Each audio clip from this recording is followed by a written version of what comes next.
Hello and welcome. This is Laura O'Brien from the Irish Pagan School, and I'm here in my reading corner today.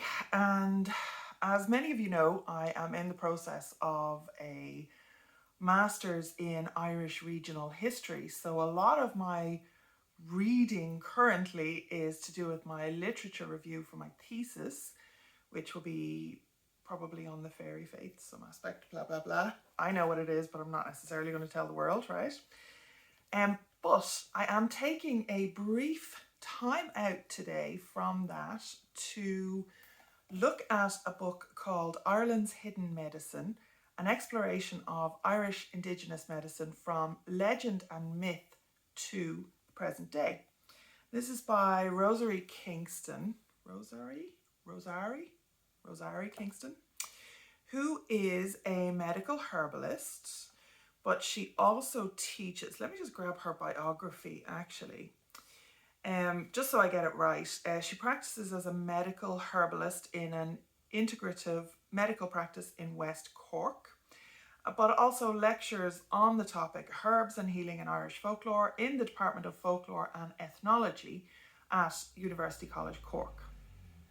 So she is this lovely, I love to see it, this lovely combination of science and folklore and, you know, the indigenous traditions of Ireland.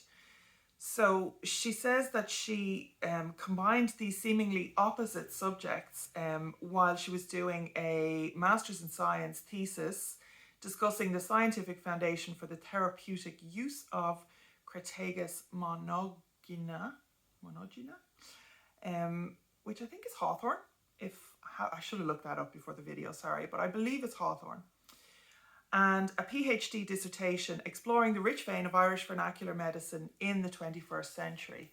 And I would say that this book, I'm holding it up here, it has a bright green cover with a map of Ireland on it, and the map is overlaid with many Irish native plants. So there's horsetail there, there's nettle, there's foxglove, there's looks like hawthorn, some garlic or allium, some gorse, and I'm not identifying the one. There's one, this purpley one down here. Oh dear. Guess it's a fail on my part. But I haven't been able to give this the full attention that I really want to currently. ADHD brain has a shiny object syndrome going on. I've settled on my thesis topic. I know that basically this is my life for the next year and a half. And of course now I want to read all about healing, cures.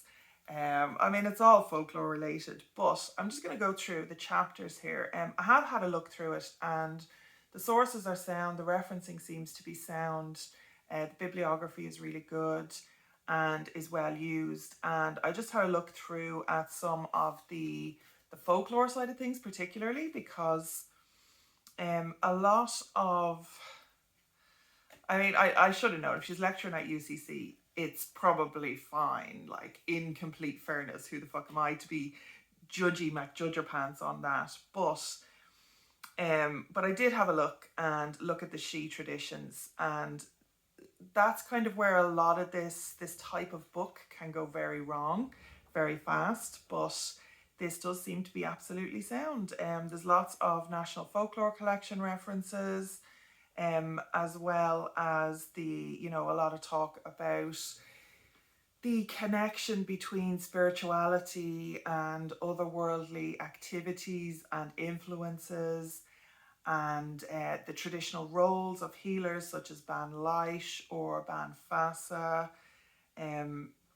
Even Ban Queencha is mentioned. The Keeners are mentioned here, but she makes the point that may be replaced by that role and function may be replaced in Irish society by a modern eulogy.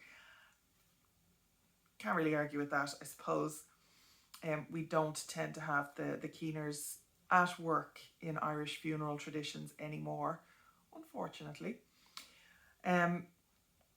But yeah, just going through the chapter outline here, we have, it starts off what is medicine, which is, a really good overview. which includes both the biomedical model and the Indigenous model, plant medicine, physical manipulation, and charms, prayers, and rituals. And again, this is all obviously in an Irish context, so it's Irish Indigenous medicine is what she's talking about. Chapter 2 then goes through a history of Irish Indigenous medicine, specifically mentions, hospitals, physicians, the Gaelic tradition. Déin Chécht is in there, the earliest Irish physicians, medical manuscripts, medical families, herbals through the centuries, and of course then the National Folklore Collection. Chapter 3 then is mapping the change and decline. This really does seem to be kind of probably her PhD thesis made into book form, commercial book form. It's published by Aon Books in the UK. So we've got the changing worldview. It mentions the famine, or rather has a whole section devoted to the Great Hunger on Gorta Mór, the famine in Ireland, which obviously changed the entire landscape of our culture. The Roman Catholic Church is in here, economic progress, blah, blah, blah. Not blah, blah, blah. It's very interesting. Chapter 4 then, utilising Irish Indigenous medicine today. And this is the one that I feel that, even if you're not interested in the history as such, I think you should still read chapters 1, 2, and 3, absolutely. But if you're looking for a modern Irish healing tradition, this seems very promising because it ties in with these seasons and cycles. And I think that's a really, really interesting way of doing it. So we have spring, summer, autumn, and winter.